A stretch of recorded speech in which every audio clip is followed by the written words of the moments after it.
예, 여러분 안녕하십니까? 충북대학교 행정학과 이재은 교수입니다. 오늘 시간에는 제가 재해구호의 기본 소양 및 양식이라는 과목을 강의할 예정입니다. 여러분께서도 다 잘 알고 계시리라고 보는데, 그래도 이런 재난관리나 재해구호에 있어서 우리가 알고 있어야 될, 또는 우리가 정말로 숙지해야 될 철학이나 가치가 어떤 게 있는지, 좀 더 넓은 틀에서 보면은 위기관리라고 하는 것이 무엇인지를 철학적 측면에서 한번 고민해 볼 필요가 있다는 그런 말씀을 좀 드리려고 하는 겁니다.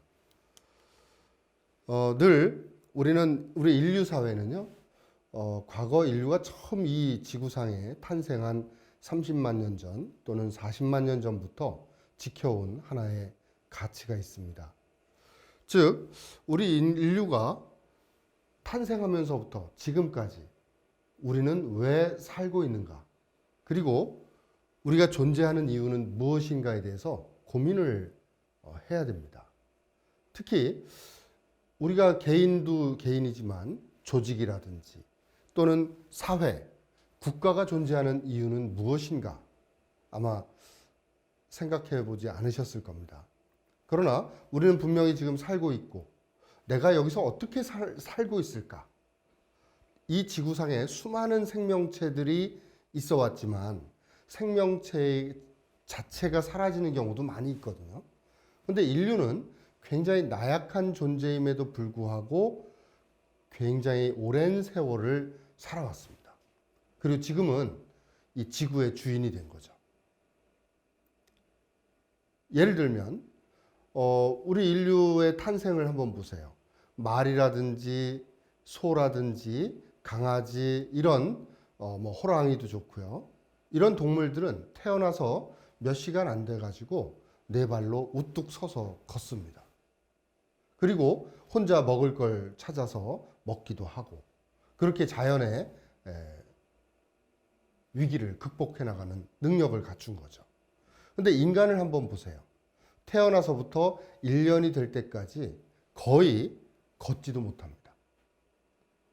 심지어는 태어나서부터 몇 달 동안은 자기 혼자 몸도 마음대로 뒤집을 수 없을 정도로 아주 나약한 존재거든요.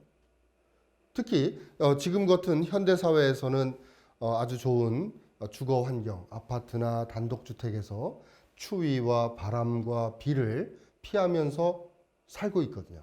그리고 따뜻한 이불을 덮고 살죠.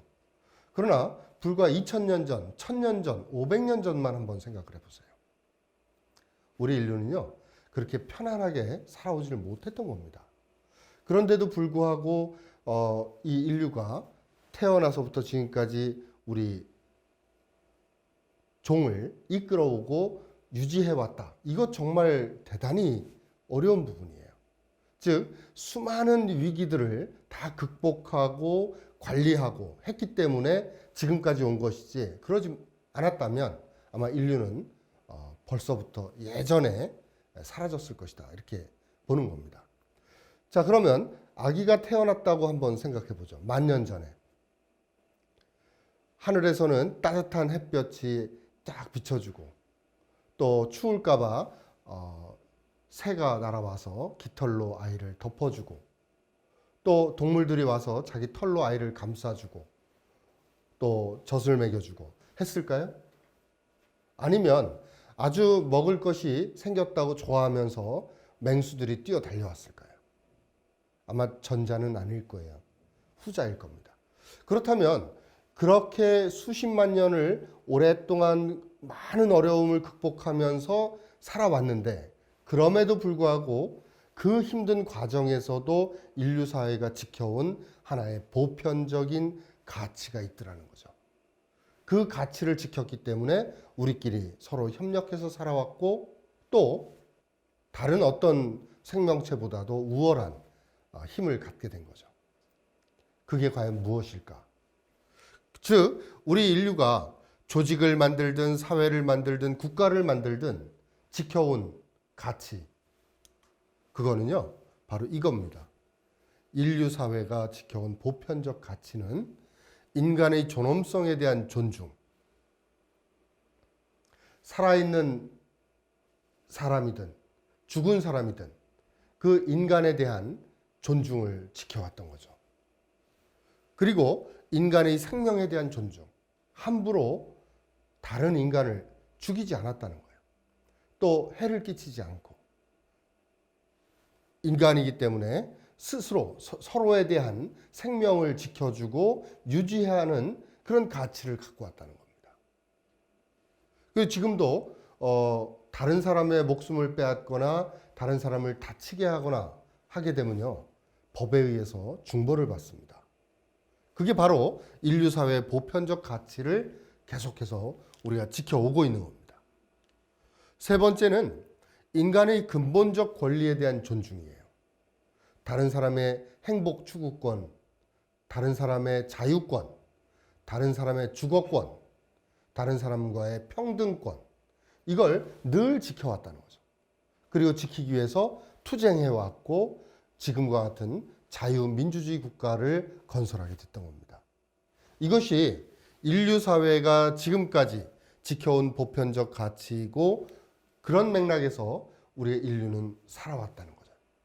그렇다면 이 재난관리에서도 이런 보편적 가치라고 하는 것을 지켜나가야 되더라. 그 중에서도 재난 피해를 당한 재난 피해자들을 한번 생각해 보세요.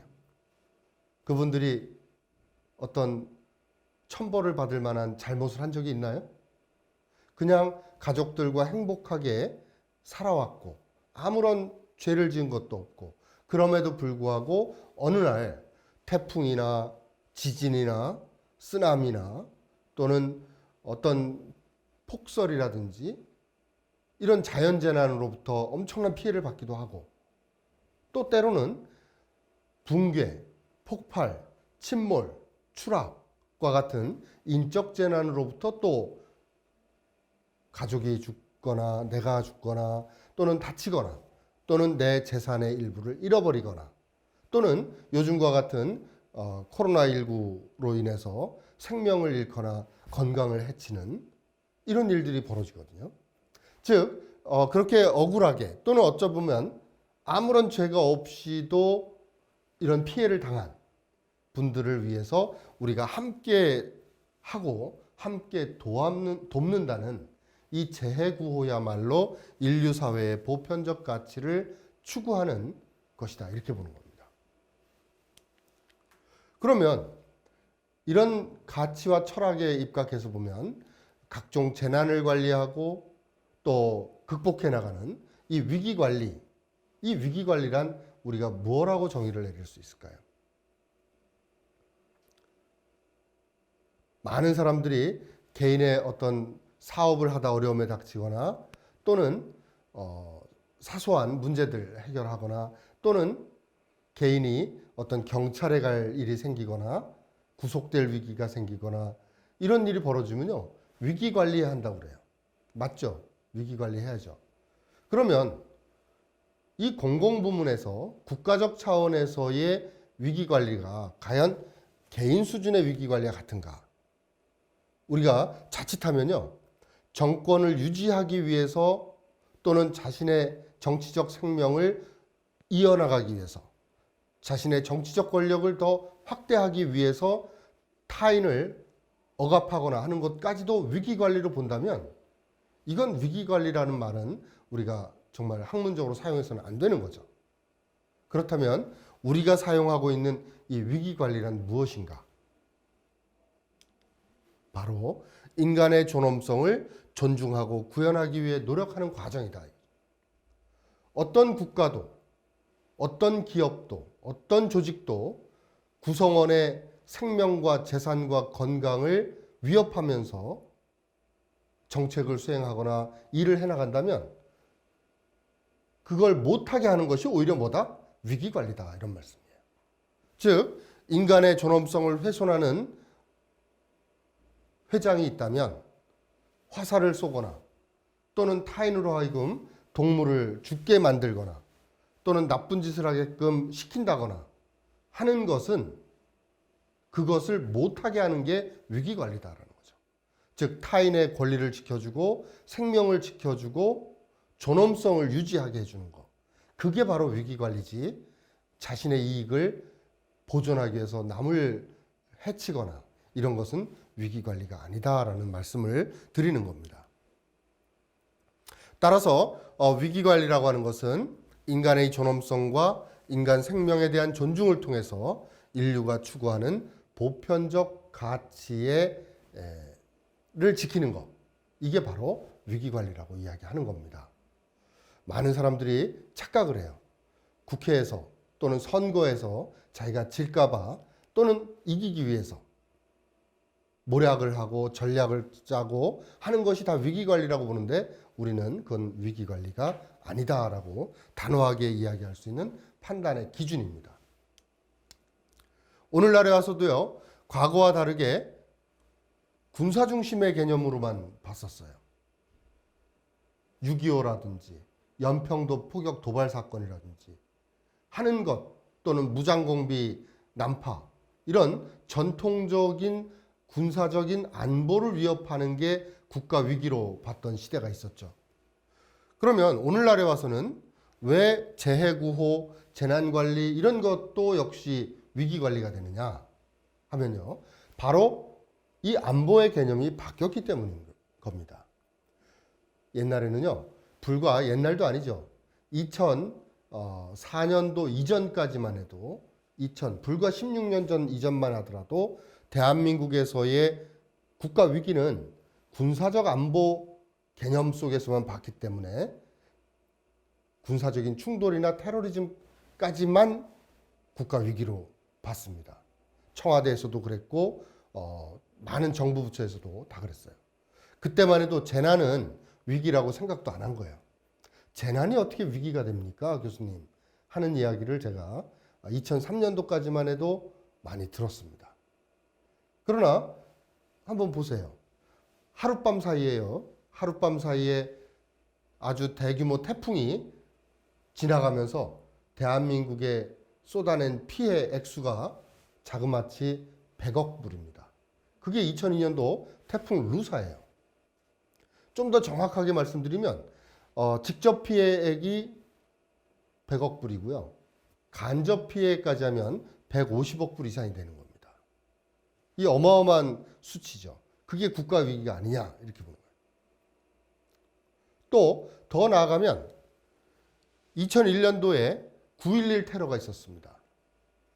전 세계의 지도자 위치에 있는 미국, 자본주의의 최첨단 자본주의 국가인 미국의 뉴욕, 그 뉴욕에서도 자본주의의 심장부인 맨하탄, 그 맨하탄 중에서도 자본주의의 심장부의 심장부인 월스트리트, 거기에 세계 무역센터, 여기가 바로 자본주의의 총화라고 보는 거죠. 가장 중심부입니다. 바로 이곳에 민간 항공기를 납치해서 테러를 가했거든요. 수천 명의 사람들이 죽었습니다. 그 후에 이 전쟁이라든지 이런 것뿐만 아니라 도대체 우리의 안전 보장, 안보를 위협하는 요소들이 어떤 게 있을까를 고민하기 시작한 겁니다.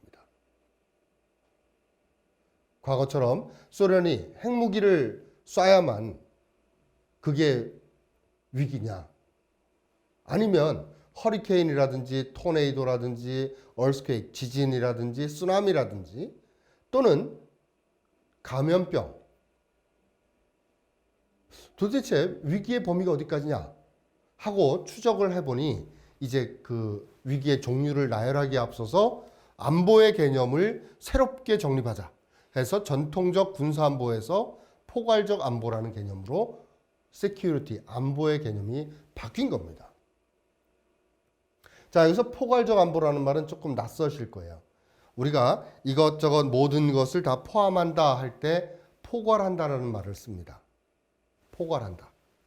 이 세상은 남자와 여자로 구성되어 있다. 이 세상 사람들은 남자와 여자로 구성되어 있다. 맞습니까? 맞지 않죠. 좀 더 정확하게 이 세상 사람 모두를 포괄하기 위해서는요, 이 세상은 남자와 남자 아닌 사람들로 구성되어 있다. 이게 더 정확한 거죠. 이 세상은 여자와 여자 아닌 사람들로 구성되어 있다. 그렇게 해야 트랜스젠더라든지 다양한 성적 취향이나 요소를 지닌 사람들을 포괄할 수 있는 거거든요. 그런 면에서 보면 왜 포괄안보라고 했을까? 이게 뭐냐면 기존에 있던 군사적인 안보와 비군사적인 안보, 이 두 개를 포괄하는 개념이다 해서 우리가 포괄안보, 영어로는 Comprehensive Security라고 이야기를 하는 겁니다. 자, 이렇게 보면 우리의 국가의 안전보장을 위협하는, 즉 국가의 안전보장, 이걸 우리가 안보라고 줄이는데, 국가 안보를 위협하는 위기는 어떤 게 있을까를 생각해 볼 수 있게 된 거죠. 그 전까지는 밀리터리 세큐리티를 위협하는 것만을 뭐로 봤습니까? 위기로 봤단 말이에요. 국가 위기로. 군사적인 측면의 안전보장을 위협하는 것만을 위기로 봤던 시대가 냉전 시대였다면, 이제 21세기 9.11 테러 이후에 우리는 안보의 개념을 새롭게 보기 시작한 거죠. 그게 미국 정부라든지 학자들만 그랬을까? 아니죠. 우리 대한민국도 그렇고 많은 나라에서도 그런 부분들에 대해서 고민하기 시작한 거예요. 9.11 테러가 미국에서 2001년 9월 11일 날 있었고 1년이 지난 2002년 9월 5일 날 새로운 컴프레hensive 세큐리티를 당시 대통령이었던 부시 대통령이 천명을 했다면, 그로부터 그와 시차도 얼마 나지 않습니다. 2003년 2월 18일에 대구 지하철 화재 참사가 발생을 해요. 우리나라에서는. 그리고 8일 있다가 노무현 대통령의 취임식이 있었죠. 즉 대구 지하철 화재 참사는요, 기존에 있었던 재난과는 상당히 그 속성과 특징과 내용이 완전히 다른 거예요. 대구 지하철에서 참사가 발생한 것은 똑같지만, 즉 과거에 1990년대에 보면요, 성수대교가 무너지고 대구 지하철 공사장에 가스가 폭발하고 구포역에 열차가 탈선하고 서해 위도에 유람선이 침몰하고 충주호에서 한가운데, 호수 한가운데에서 선박이 불에 타서 수많은 사람들이 다 불에 타 죽었습니다. 그리고 서울시 마포구 아현동에 도시가스가 폭발했고 아시아나기가 추락하고 대한항공 추락하고, 그리고 결정판이 1995년 6월 29일에 있었던 삼풍백화점 붕괴입니다. 지금 제가 말씀드린 이런 재난들하고 2003년도 2월 18일에 있었던 대구 지하철 화재 참사는 그 성격과 내용과 특징이 완전히 달라요. 뭐냐? 사회에 불만을 느낀 사람이 휘발유통에 휘발유를 가득 넣고 대구 지하철을 탑니다. 그리고 거기서 휘발유를 뿌리고 불을 붙이는 거죠. 그리고 나서 참사가 발생했는데, 그리고 나서 대통령이 취임식을 하고 이제 우리나라에 또 다른 유형의 위기들이 나타나요. 그게 뭐냐면 바로 화물연대 파업입니다. 물류를 멈춰서 세상을 바꾸자. 이게 당시 화물연대의 주장이었거든요. 그렇게 함으로써 이 미국, 남아메리카, 북아메리카로부터 시작해서 이 미국의 어디예요? 그 캐나다를 지나서요, 알라스카를 거쳐서 이 선박이 유럽으로 가야 되는데 그게 전부 다 우리나라 부산, 인천에서 멈추게 된 거예요. 왜? 엄청난 컨테이너들을 실은 트럭이 항구로 들어가는 길목에 다 차를 세워놓고 키를 빼고 집으로 갔단 말이에요. 물류를 멈추겠다. 그게 하루 이틀이 아니었습니다. 그러면서 그 바다에는 수많은 선박들이요, 다 줄을 지어서 서 있었어요. 내리지도 못하고 실지도 못하고. 그 화물연대 파업이 끝나니까 이번엔 철도노조가 파업을 했어요. 철도노조 파업이 끝나니까 2차 화물연대 파업이 또 생겼습니다.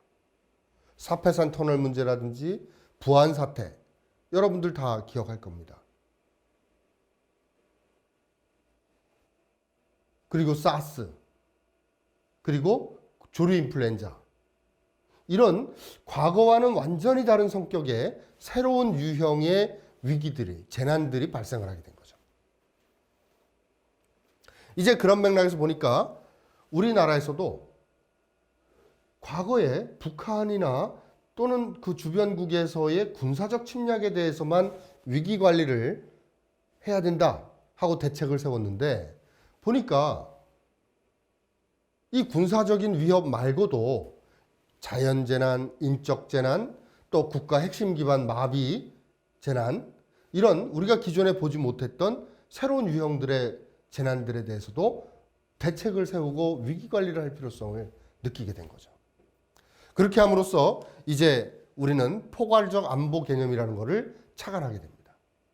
즉 미국 9.11 테러 이후 2002년도 이후로 있었던 포괄 안보에 대한 제시, 우리나라에서도 마찬가지로 군사적 위협뿐만 아니라 비군사적 위협들도 관리해야 될 필요성, 이런 부분들이 서로 맞물려 들어가면서 오늘날에는 이 포괄 안보라고 하는 것이 새로운 주제로 떠오르게 된 거죠.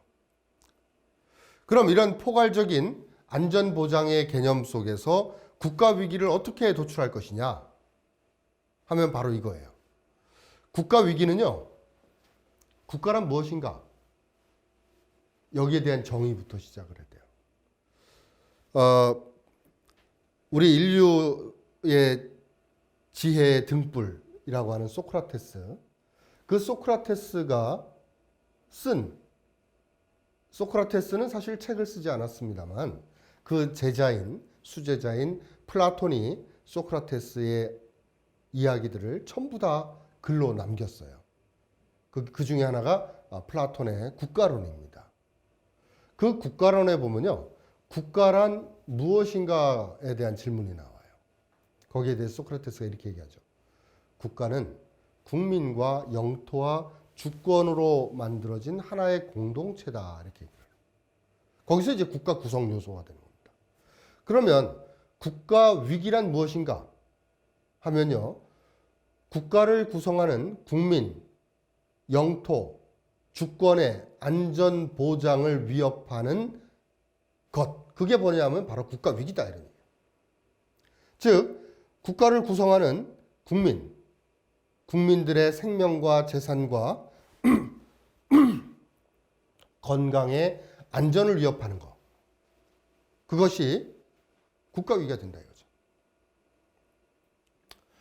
두 번째는요, 영토의 안전 보장을 위협하는 것, 그게 국가 위기다. 세 번째는 주권의 안전 보장을 위협하는 것이 또 국가 위기다. 그래서 국민, 영토, 주권의 안전 보장을 위협하는 것을 우리는 국가 위기라고 이야기하는 겁니다. 즉 국민의 생명과 재산 및 건강, 국가의 영토와 주권. 그런데 현대 사회에서는요, 이 국가가 국민, 영토, 주권으로 구성돼서 만들어질 수는 있지요. 그런데 만약에 은행 시스템, 뱅킹 시스템이 없으면 국가가 유지될 수 있을까? 과거에 석기시대 때는 물물 교환을 했겠지만 지금처럼 첨단화된 자본주의 시대에 뱅킹 시스템이 붕괴된다면 국가가 유지될 수 있을까? 또 KTX라든지 항공기라든지 선박이라든지 고속도로, 자동차, 이런 교통수송 시스템이 없으면 국가가 유지될 수 있을까? 우리는 한번 질문해 볼 수 있죠. 또 전력 시스템이 없으면, 전력이 없으면, 전기가 없으면 국가가 유지될 수 있을까? 전기가 없으면요, 우리가 사용하는 휴대폰, 인터넷 다 스탑됩니다. 그래서 우리는 이 전력을 국가의 정치, 경제, 사회, 문화 체계의 핵심적인 기능과 역할을 수행하는 국가 핵심 기반 중의 기반, 그걸 우리는 전력이라고 이야기를 하는 거예요. 또 정보통신 시스템이 없으면 오늘날 국가가 유지되고 운영될 수 있겠습니까? 주요 산업단지, 에너지, 원자력, 댐, 정부시설, 공공질서, 공중보건, 역사적 유물유적, 이런 것이 없으면 과연 국가가 생존성을 갖출 수 있을까? 한번 질문해 보는 겁니다. 그게 불가능하다.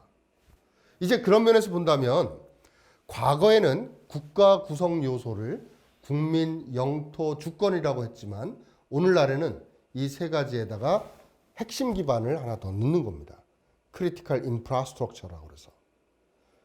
크리티컬 인프라스트럭처, 국가 핵심 기반이죠. 그렇게 보니까 국민 영토 주권의 안전 보장을 위협하는 것뿐만 아니라 국가를 구성하는 정치, 경제, 사회, 문화 체계 등의 핵심 요소나 가치에 중대한 위해가 가해질 가능성이 있거나 가해지고 있는 상태.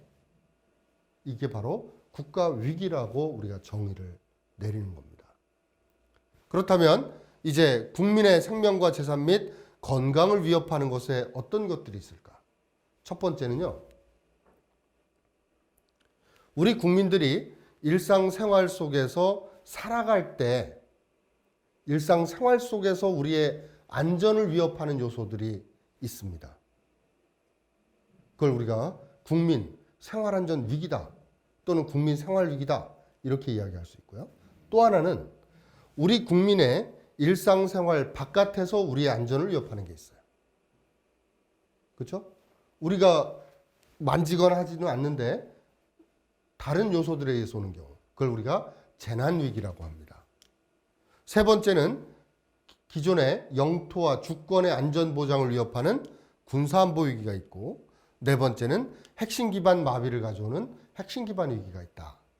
그래서 우리는 이 국가 위기라고 하는 것은 바로 국민, 영토, 주권, 핵심 기반의 안전 보장을 위협하는 것을 우리가 국가 위기라고 보는 겁니다.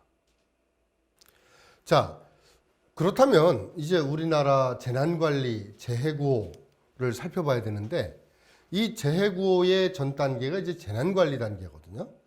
이 재난관리의 현 주소에 대해서도 우리가 한번 살펴볼 필요가 있죠. 우리나라 정말 한강의 기적, 위대한 대한민국이라고 이야기를 합니다. 여기 보시는 것처럼 정말로 굉장히 짧은 1964년 이후로 2018년까지요. 이 짧은 기간 동안에 3만 불 이상의 국민소득을 올렸고요. 1조 달러, 무역 1조 달러를 세계에서 9번째로 달성을 했고 세계 7번째로 2050 클럽에 가입됐습니다. 이런 나라가 없습니다. 불가능이죠.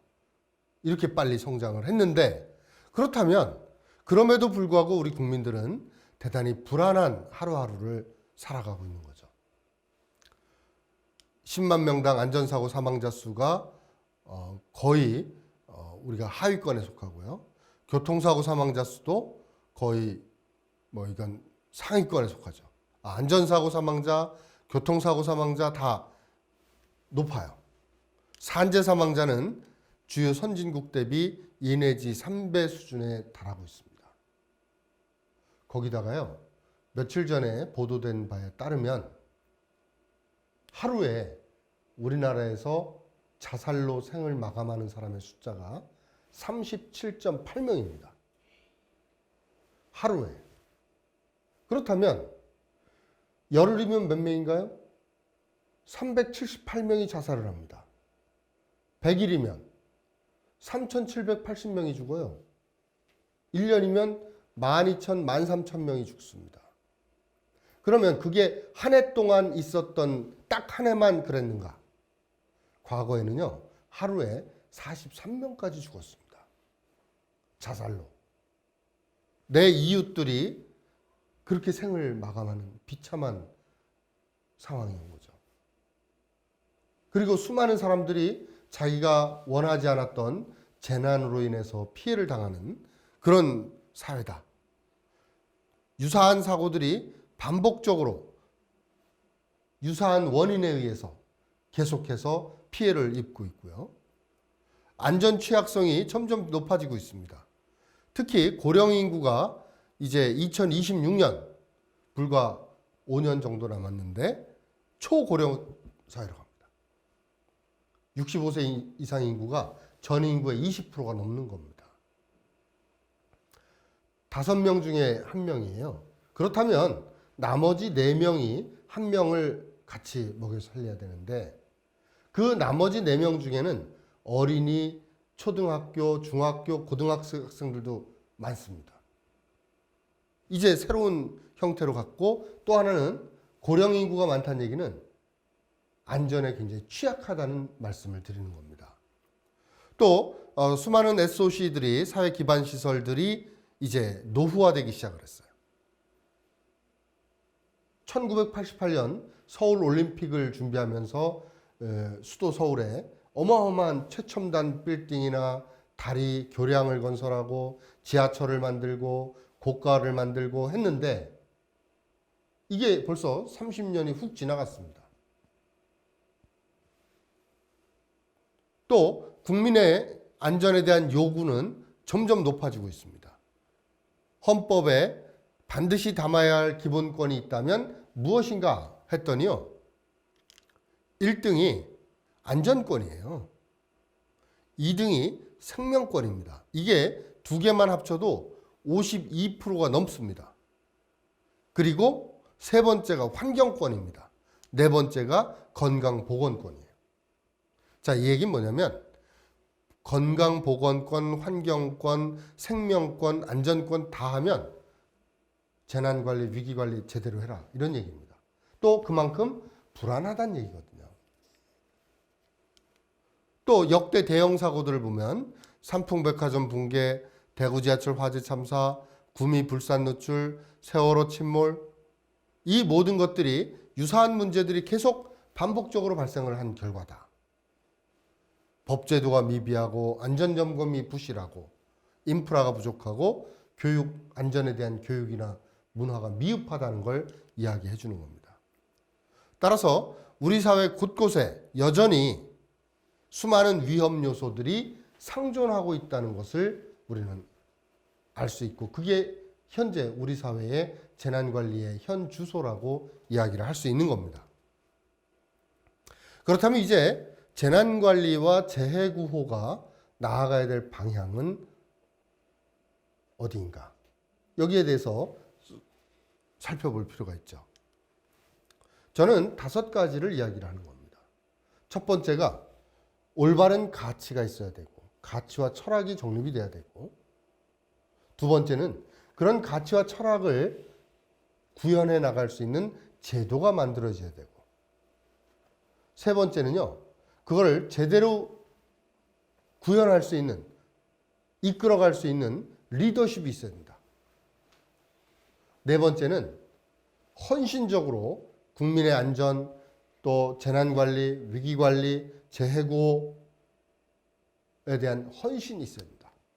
사실 이 헌신의 주체는 공무원뿐만이 아니고요. 바로 우리 시민들, 일반 시민들이어야 된다. 또 우리 사회 전체가 다 안전을 위한 헌신적 노력이 있어야 된다. 이렇게 보는 거예요.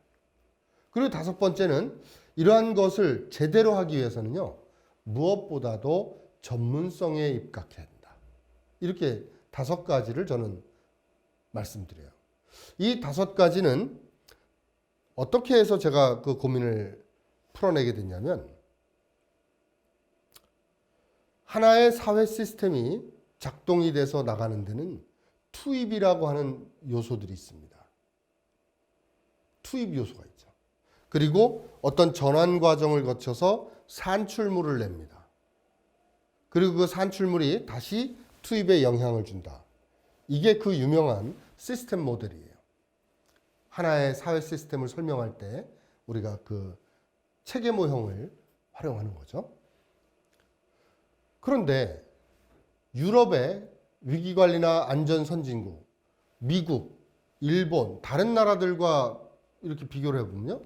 왜 우리는 뭐가 잘못됐기 때문에 어디서 문제가 생겨서 이 시스템이 정상적으로 작동하지 않을까라는 고민을 하게 된 겁니다. 그랬더니 산출에 대해서는 우리가 분명히 밝힐 수 있어요. 투입에 대해서. 그리고 산출도 우리가 측정할 수도 있고 객관적으로 파악할 수도 있습니다. 우리가 모르는 거는요. 이 전환 과정인 거예요. 이것이 투입이 들어가서 나오는 요 전환 과정, conversion 프로세스. 이 부분에 뭐가 제대로 안 되어 있기 때문에 이런 문제가 생길까 해서 살펴보니까 가치와 제도와 리더십과 헌신 그리고 전문성이라고 하는 이 부분이 제대로 갖춰지질 않았기 때문에 재난관리, 재해구호, 위기관리가 제대로 안 되는 거 아니냐라고 문제 제기를 하게 됐던 겁니다. 이제 그런 면에서 이 재난관리와 재해구호의 미래 방향을 저는 이렇게 5가지를 제시합니다. 첫 번째는요. 재난관리와 재해구호의 새로운 가치를 창출할 때가 됐다. 즉 정치행정 지도자의 가치관이 바뀌어야 되고 또 우리 지역은 안전하다는 인식을 버려야 한다는 거예요. 노인, 장애인, 영유아, 초등학생, 임산부, 외국인 노동자 등 안전약자를 위한 고민이 필요하다. 즉 안전취약계층, 재난취약계층, 재난 피해자에 대한 고민이 이제 필요하다. 이게 이제 새로운 가치를 우리가 창출해야 된다 이렇게 보는 거고요. 두 번째는 재난관리 및 재해구호를 위한 제도를 마련해야 된다. 즉 앞서서 말씀드렸던 이 가치들, 새로운 가치가 창출이 됐다면 이 가치를 뒷받침할 수 있는 조례나 규정이나 또 이런 제도가 있어야 되고요. 인간의 존엄성, 생명, 재산, 안전을 강조해야 되고 또 실질적으로 우리 국민들이 체감할 수 있는 재난관리의 협력제도도 만들어내야 된다. 세 번째는 새롭게 정립된 가치와 제도를 이끌어 나가는 리더십이 만들어져야 된다. 즉 재난 현장에서의 상황 관리, 재난의 예방, 대비, 대응, 복구의 리더십을 확립해 줘야 되고요. 특히 재난관리 및 재해구호의 전문 인력들을 양성하고 또 재난관리와 재해구호라는 리더십을 창출해야 되는데 그러기 위해서는 이 대학원 과정에서 학부에서 다양한 백그라운드에서 공부를 했다면 그걸 기반으로 우리는 대학원에 와서 위기관리학이란 무엇인가 또 4차 산업혁명 시대의 위기관리는 어떻게 할 것인가 등 수많은 고민들을 해나가고 리더십을 배양해야 된다. 그리고 국내외 연수교육도 하고요. 그래서 지금처럼 공직사회에서도 순환보직에 의한 재난관리나 재해구호 인력 배치를 하는 것은 무용지물이다라는 말씀을 드리는 거예요. 그래서 이렇게 전문성에 입각한 행정체계를 마련하려면 시민 전문성이 확보가 된다. 그런 차원에서 이제 이번 전문인력 양성 교육도 이루어지고 있는 겁니다.